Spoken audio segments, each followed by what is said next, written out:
During World War II, caves became more than just hiding places or ammunition stores. In multiple theatres of war, they were turned into living systems, engineered to preserve heat, control airflow, and keep soldiers alive in conditions where tents and surface shelters, just failed. From the limestone hills of Italy to the volcanic rock of the Pacific Islands, soldiers learned quickly that a cave could either drain body heat relentlessly or actually become a stable, life-preserving environment. The difference was not luck. It was a deliberate heat trap method that transformed cold stone chambers into reliable shelters using simple physics and, disciplined setup. Why caves were dangerous before they were useful. Untreated caves are cold, damp, and honestly unforgiving. Stone absorbs body heat rapidly, moisture condenses on walls, and airflow pulls warmth outward like a chimney. Early in the war, troops sheltering in caves often suffered worse cold exposure than those outside. Hypothermia, respiratory illness, and exhaustion followed. Commanders soon realized that caves needed to be modified, not merely occupied. What emerged was a repeatable method to trap heat while avoiding smoke buildup and, oxygen loss.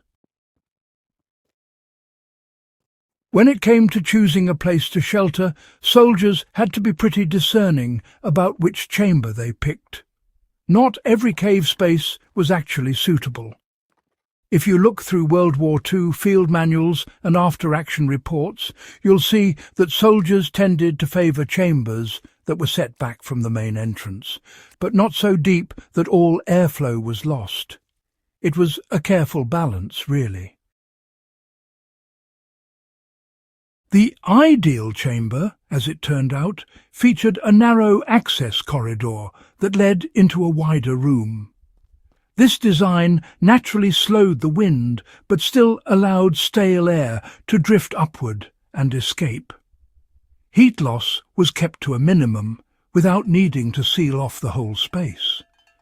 And, of course, soldiers always steered clear of any chamber with water seepage or active dripping, since moisture would just cancel out any warmth they managed to build up. Now, let's talk about how they actually created a heat trap with almost nothing at hand. The heart of the whole setup was a layered barrier system. Soldiers would partially seal off the entrance corridor using whatever they had, like ponchos, canvas sheets, sandbags, or even stacked stones, always leaving a controlled gap near the top. This clever arrangement cut down on convective heat loss while still letting some air circulate. It was a simple but effective solution. Inside the chamber, soldiers built low stone walls, or, stacked crates around sleeping areas to block radiant heat loss to the cave floor. Fires were never built in the centre. Instead, they were placed near the entrance or against the side wall to encourage warm air circulation without filling the chamber with smoke. Why fire placement mattered more than fire size. Large fires failed inside caves. They consumed oxygen quickly and drove heat upward and outward. Small, steady fires worked better. Soldiers used minimal fuel to warm surrounding stone rather than the air itself. Once the stone absorbed heat, it released it slowly over hours. This created a stable temperature even after flames died down. In some caves, soldiers heated stones near the entrance during daylight and moved them inward at night, turning the cave itself into a thermal mass. Now, let's talk about how body heat was actually brought into the system. The heat trap, you see, relied on collective warmth. Soldiers would sleep close together, sometimes on raised platforms made from wood, ammunition crates, or even packed earth covered with branches. This setup, well, it reduced contact with the cold stone and concentrated body heat in a defined zone. Blankets and shelter halves were hung behind the sleeping areas to reflect radiant heat inward. This arrangement kept heat from being lost into unused parts of the cave and really focused it right where it mattered most. Now, here's why controlling airflow was absolutely essential to prevent deadly mistakes. One of the most important lessons was to manage airflow without sealing it off completely. Blocking everything led to carbon monoxide build-up and, frankly, suffocation.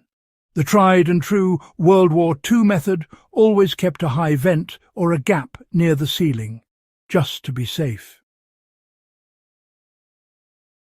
Warm air rose naturally, carrying smoke and moisture out, while cooler air entered slowly near the ground.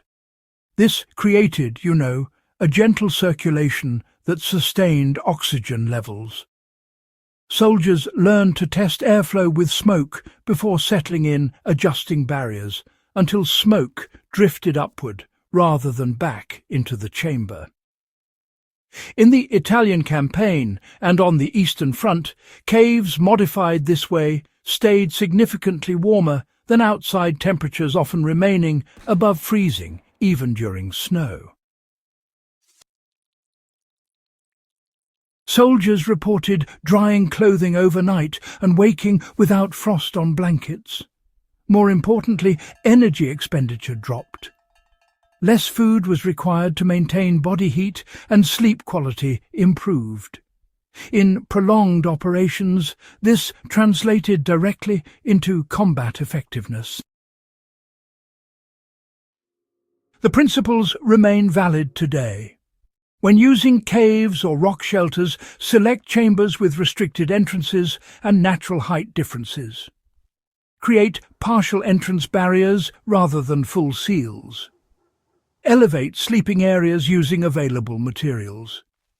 Use small fires to heat stone, not air, and extinguish flames before sleep whenever possible. Always preserve an upper vent path for airflow. These steps replicate the World War II heat trap without relying on modern equipment. After the war, mobile warfare and mechanized heating reduced the need for static cave shelters. Knowledge tied to specific environments was not passed down widely. Yet the physics never changed. Stone still absorbs heat. Air still moves the same way. The conditions that forced soldiers to master this technique still exist in wilderness and disaster scenarios. Why the World War II cave heat trap remains relevant. This method worked because it respected the environment instead of fighting it. Soldiers did not attempt to overpower cold with fuel. They shaped space, airflow, and material behavior. The result was a shelter that functioned quietly, efficiently, and predictably. If this exploration of wartime survival engineering added depth to your understanding of history and fieldcraft, support in the beginning by subscribing, sharing this episode, and helping ensure that serious practical knowledge is not lost again.